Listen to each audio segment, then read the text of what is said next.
பார்த்தீங்கன்னா உலகத்தில் இருக்கிறவங்க பார்த்தீங்கன்னா பெரிய ஆஸ்தி அந்தஸ்து பெரிய பெரிய செல்வந்தனாக இருந்திருப்பான். நீங்கள் எல்லாமே பார்த்துருப்பீங்க. ஒரு செல்வந்தனா அப்படின்னா ஒரு காசு வசதி ரொம்ப பெரியவனாக இருப்பான். ஆனால் அவன் யாருக்கும் கீழ்ப்படிந்திருக்க மாட்டான். அவன் யாருக்கும் ஒரு கீழ்ப்படியவும் மாட்டான், எதுக்கும் செவி சாய்க்க மாட்டான். ஆனால் அவனோட ஆசீர்வாதத்தை பார்த்தா நம்மளால பார்க்க பண்ணுவாங்க. பாருங்கள், அவன் காரு பங்களா ஆஸ்திரேலியா இதெல்லாம் வச்சிருக்கிறான். ஆனால் பார்த்தீங்கன்னா அவனோட ஸ்தானம் பார்த்தீங்கன்னா உயர்ந்து இருக்குது.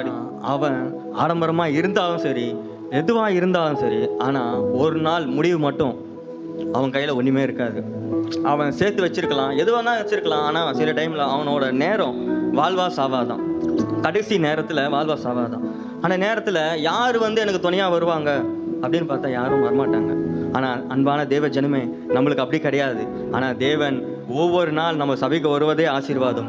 ஒவ்வொரு நாள் தேவன் நடத்துவதே நம்மளுக்கு ஆசீர்வாதம். ஒவ்வொரு முறையும் தேவன் நம்மளோட கூட இருந்து கொண்டு இருக்கிற அதுவே நம்மளுக்கு ஆசீர்வாதம். தேவன் நம்மளோட கூட, நான் என்ன கேட்டிங்கன்னா நான் அதுதான் சொல்லுவேன். ஏன்னு கேட்டிங்கன்னா, உலகத்தில் ஒரு பாவத்தில் இருந்த மனிதன் நான்.